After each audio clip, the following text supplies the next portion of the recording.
5, Dabbatul Ard, a beast or a creature of the Ard. Ard can mean earth, Ard can mean the material universe, Ard can mean land, Ard can mean territory. In the context in which this appears, my opinion is that it refers to Al-Ardul Muqaddasa, the Holy Land. That a beast will appear in the Holy Land. The Quran tells us about that beast. And you know, the punctuation in the Quran did not come from Allah. No.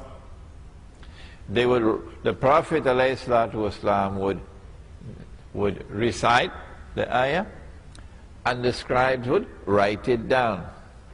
But when they wrote it down, they didn't put in punctuation. So this is one word which can have two possible meanings. That the beast would tukallimuhum, speak to them, or taklimuhum, wound them. My understanding is the second meaning is more appropriate. And so I have come to the conclusion that this state of Israel today is the beast of the earth. But Allah knows best. Number 6, that the sun would rise from the west. My methodology of study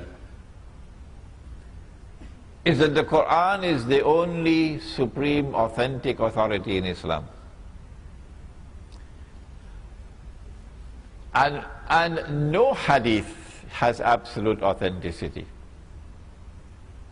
And therefore the Quran sits in judgment over the hadith.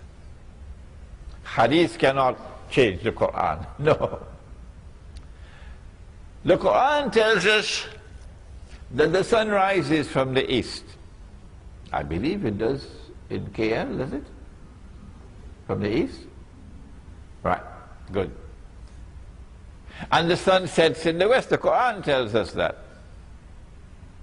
And the Quran also tells us, La tabdila li khalqillah, that Allah's creation does not change. Therefore, I have come to the conclusion that the sun cannot physically rise from the west. No, because that would be in conflict with the Quran. But you would be surprised at the number of emails I'm getting from all over the world. Sheikh, there's something called reverse magnetic theory or something like that or the other. And the sun is actually going to rise from the west. Oh, they're not giving me any peace at all. Therefore, I have to understand the sun rising from the west to be something which is symbolic. There is going to be a false sunrise. That false sunrise will come from the west. It is not the true sunrise. This false sunrise wants to replace the true sunrise. And so I have perceived that false sunrise to be modern Western secular civilization. But this is my opinion. Do not accept my opinion unless you are convinced that it is correct. Number 7, 8, and 9. That there will be 3 khusuf, plural of khas. A khas is a movement of the earth, which is normally called an earthquake. But this movement of the earth would result in a sinking down of the earth. One would be in the east, the second would be in the west, and the third, you know, I was here a few years ago, and in Tamansuri, UK, it was Ramadan, the people, you didn't hear about it? They had woken up in the morning for the Sahri, and the whole house went down. You didn't hear about that? Tamansuri, UK. So one in the east, one in the west, and the third one in Arabia. And that third one in Arabia, that is the one which will confirm that this is Imam al-Mahdi. Not the eclipse of the sun and the moon, no, no. This is the one, the sinking down of the earth in Arabia. And number 10,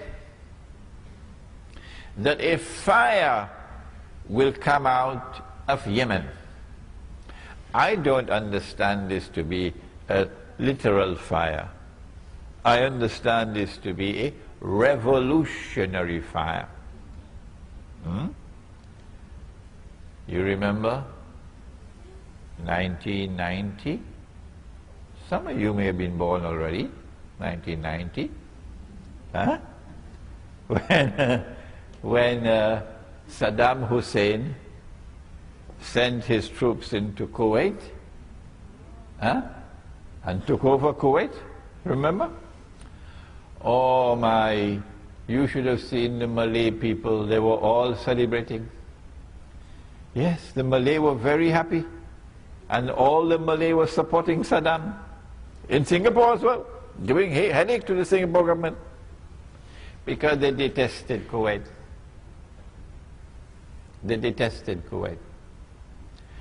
And the Yemeni people, there were about 8 million of them working in Saudi Arabia.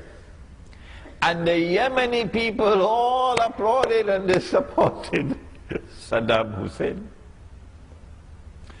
So when Bush Sr. sent what he called a desert storm and pushed this Iraqi army out of Kuwait, Saudi Arabia then retaliated against those 8 million Yemenis and threw them out of the country. So the heart of Yemen is anti-systemic. The heart of Yemen despises the oppressor. And this is why the Prophet said, Allahumma barik lana fi shamina wa yamanina. O Allah, grant blessings for us in our Sham, Syria, and our Yemen. I wish he had included Indonesia as well. And so a fire will come out of Yemen and drive mankind to their place of assembly, which is Arafat. And so that spells goodbye to Saudi Arabia. These are the 10 major signs of the last day. And I don't have the time now. Each one of these will take some time to explain, each one of these.